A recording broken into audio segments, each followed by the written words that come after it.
Hello and welcome to Capital OTB's featured race of the day for Saturday, May 25th. Sully Crotty in the studio here, and I'm going to be looking at race number 11 for today's featured race of the day. Race number 11 at Monmouth Park. Monmouth's got a fantastic stakes card and a 13 race card overall. And race number 11, the Monmouth Cup, is a fantastic turf route with a field of 8 in here, and I actually like a little bit of an upset in here. I went 1, 8, 4, and 7. And the 7 in here, I believe, is third. 7 in here is Synchrony, who is going to be the favorite. But the number 1 on top is Monarch's Glen, going out for Bill Mott. Jose Lascano in New Jersey to ride for the day, going out for Judd Mott Farms. And this is a horse that's going to make the second start in North America. Had the first start at Churchill Downs at the end of at the beginning of May, and went the mile distance. And if you're looking at the past performances, look at the note at the end of that race. Slow start, widest on the turn. This was a horse in a field of 10 that was very wide and had a really bad start, was 12 lengths off the lead, and finished 6th by 3/4 of a length. Now they're going to stretch this horse out. This horse is on the rail. I like Jose Lascano on the turf. It's Bill Mott, it's Judd Mott. Those two win a lot of races together. Lascano and Mott together, 13%. Mott, 17% with the graded stakes. I just think the rail's going to help this horse. This horse does not need to break well, but just can't be 12 lengths off the lead and it can't be wide on the turn. So I think the 1 spot's going to be perfect. 8-1 is a really nice price, with a lot of the money most likely going to go to the favorite on the morning line, which is Synchrony for Michael Stidham. And I have that horse 4th. Projected for me in the 2nd spot, and projected's a horse for Chad Brown that I, time and time again, am a very big fan of. This is a horse that I thought ran a fantastic race at Monmouth on Kentucky Derby Day, going a mile. Lost to Hawkish by a head. Was the second choice that day, and another horse that I think will appreciate another stretch out from the mile to the mile and an 1/8. The mile and an 1/8 at Gulfstream, the Fort Lauderdale, I'm completely going to throw out. Glorious Empire went wire to wire. But the next time out, I thought was a good effort, going a mile and a 1/16 in a 12-horse field at Keeneland. This horse ran in 6 by 2.5 lengths, ran a 93 buyer, lost to 3 really nice horses. First Primero, fast and accurate, and Offering Plan. 2 really nice horses. And this is a horse that raced against some really stakes winning horses in the last couple of starts, and this is a horse that ran 3rd, ran a 100 buyer in the Monmouth Cup last year.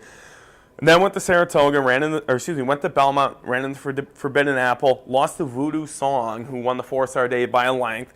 Next time out, lost to Inspector Lindley, who won a graded stakes the next time out, and lost to Kerbin the next time after that. So this is a horse that time and time again gets to the wire, loses by a length, a head, or a nose. So I'm going to use projected and Chad Brown in the 2nd spot. And then the 4 is up the ante.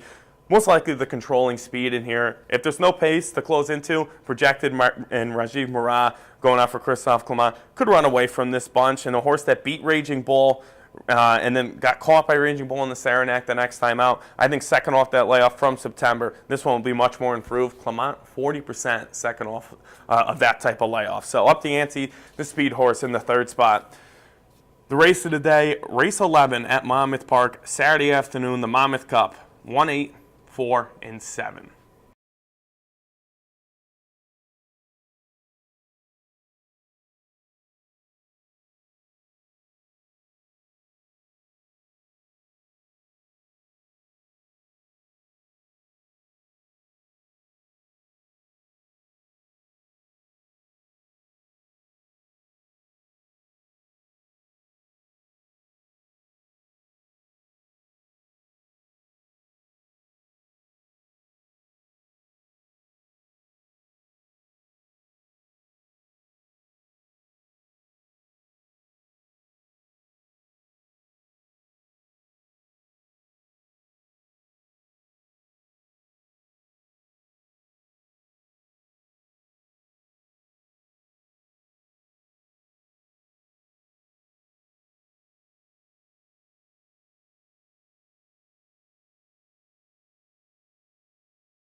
Pepper Sports, Seth Merrill and Sully Crotty taking a look at the action for Friday. We're looking at both Belmont a little bit later on, but now we continue with Pimlico and their sixth race on Friday.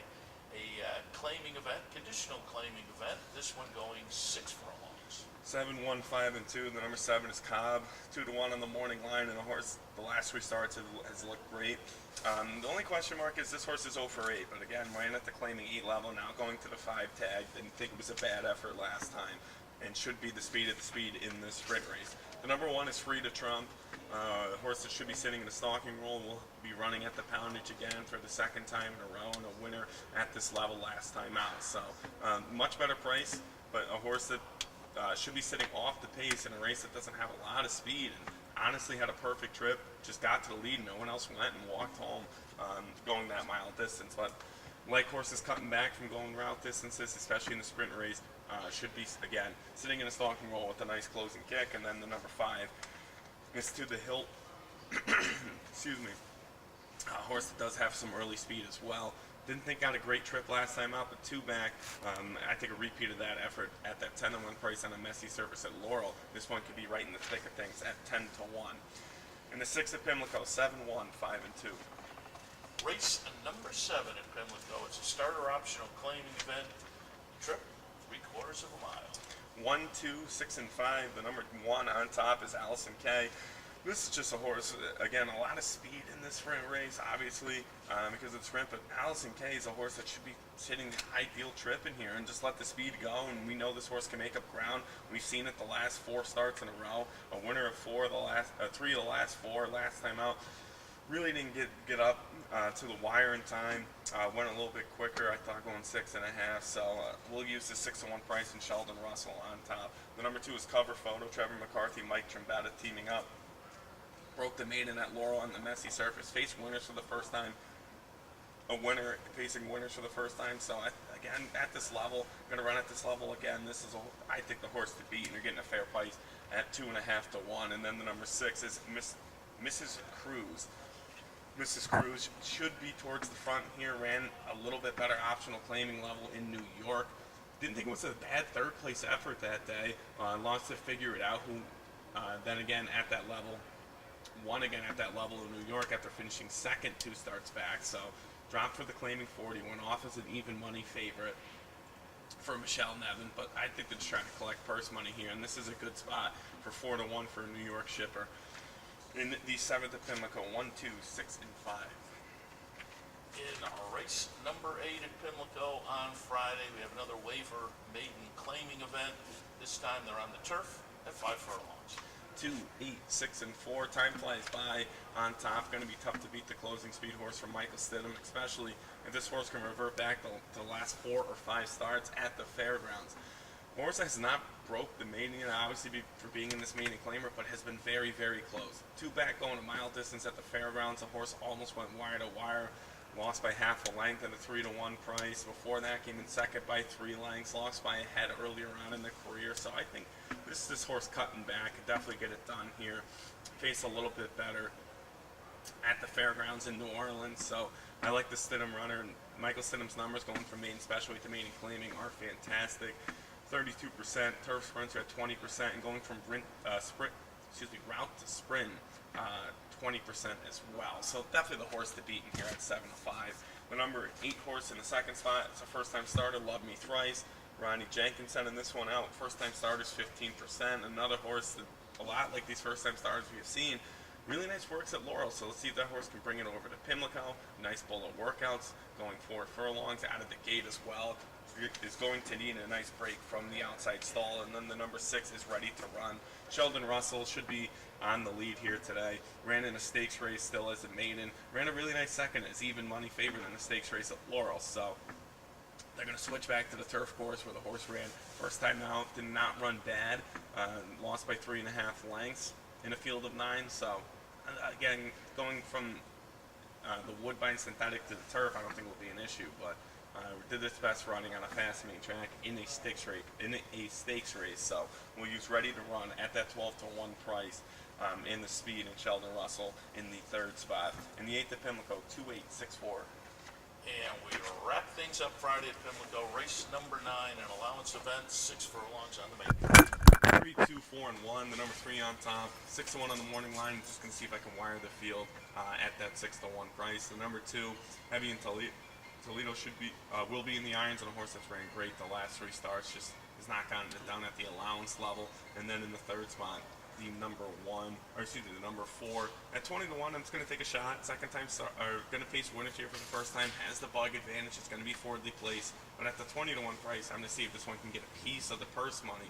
Especially broke the main and very impressively by 6 1/4. Now dropping 14 pounds from last time out at Charlestown, and the horse has been working lights out of the gate. Back-to-back bullet work since that winning performance. So 20 to 1. I'm going to take a shot here just to see if we can get a piece of the trifecta in the early speed. And the 9th at Pimlico, 3, 2, 4, and 9. All right, we'll jump off, take a little break, come back, shift our attention to Belmont on Friday. Please stay tuned. All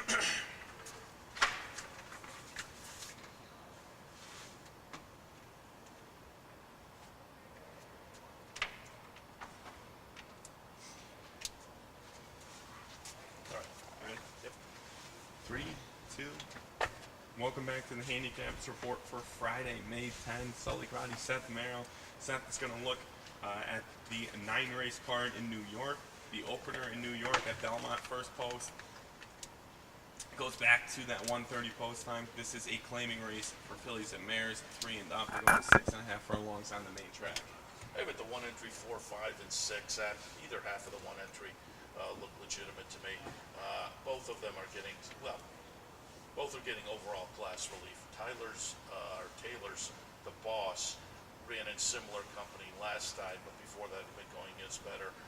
Riata's Reward definitely has been going against better throughout the career. So again, I'm looking at both of them as a class play. Taylor's the boss. Again, tried this company last time and ran 5th, but was up and kind of knocking heads early. I think buyer-wise moved in the right direction there. So either one of the entry look legit to me. Salty Smile comes in off nice second place finish in similar company last time, so in good form, in the comfort zone as far as class. And Brad Cox trains Golden Veil, the 8 to 5 morning line favorite.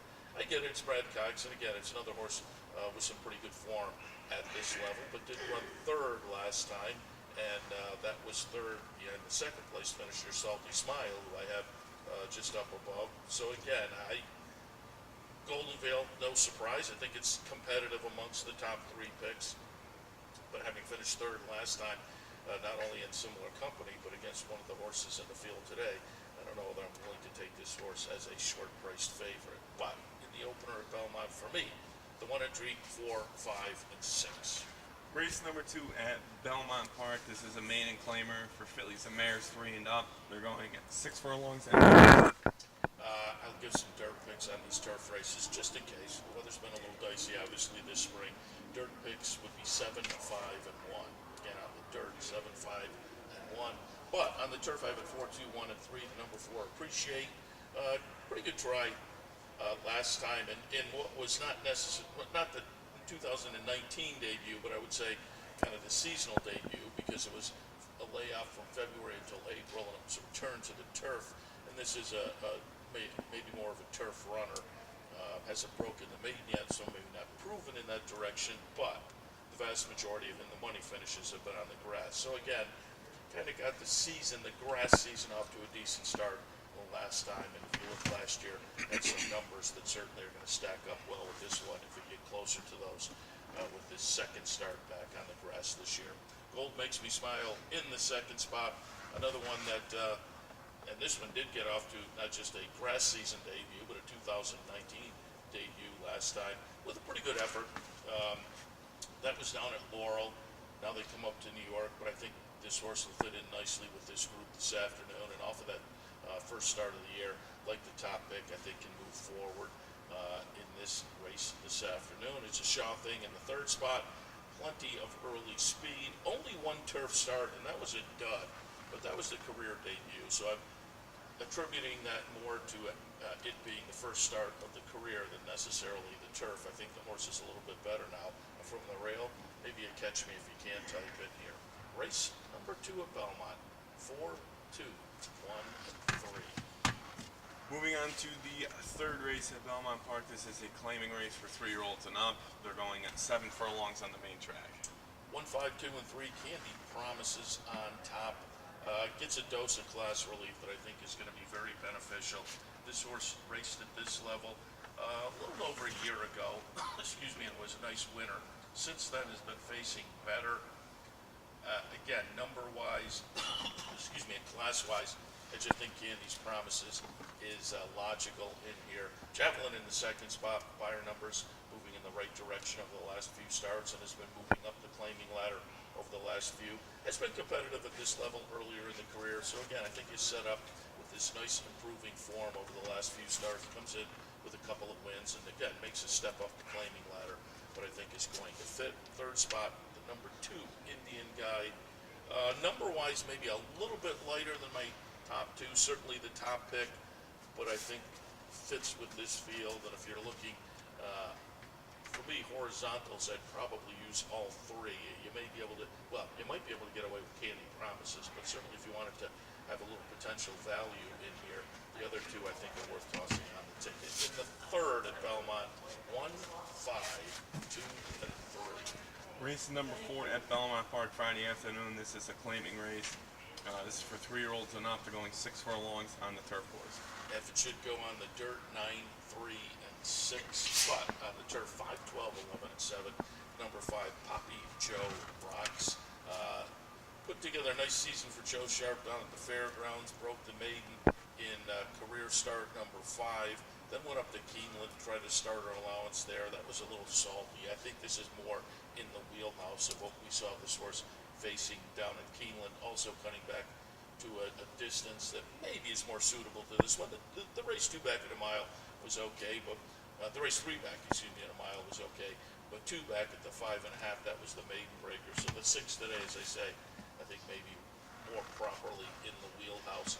Support our cause in the second spot. This one, not too many turf tries in the career. I'm just looking, yeah, there was only the one that's showing up on the page. Was in some off the turfers. The race 2 back on the dirt was a pretty good maiden breaker. The race last time on the dirt was an okay third against these types of limited winners. I just kind of find it interesting that they're popping over to the turf this afternoon and raising up the claiming ranks a little bit. I'm going to put a little trust in their confidence and maybe get some value in here.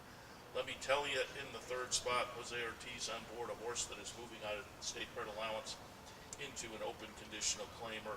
A class move that I like quite a bit. On that class move, I might regret not having this horse a little bit further up in the mix because, again, I think that class move typically proves very fruitful. We'll find out a little more about it on Friday afternoon with Let Me Tell You. And as I say, I may regret having that one down in the third spot. Maybe it deserves to be a little bit higher on that class difference. In the fourth at Belmont, 5, 12, 11, and 7. Moving on to race number 5 at Belmont, the start of the late pick 5. This is a maiden race. This is for 2-year-olds. They're going 5 furlongs on the main track. I didn't know what to do here. I could have gone in a number of different directions. I mean, I left off the Cairo Prince first for Mark Henny that I think could be live. Ruby has a couple in here that I definitely think could be live that I left out. Even Gary Contestant's horses, Gerald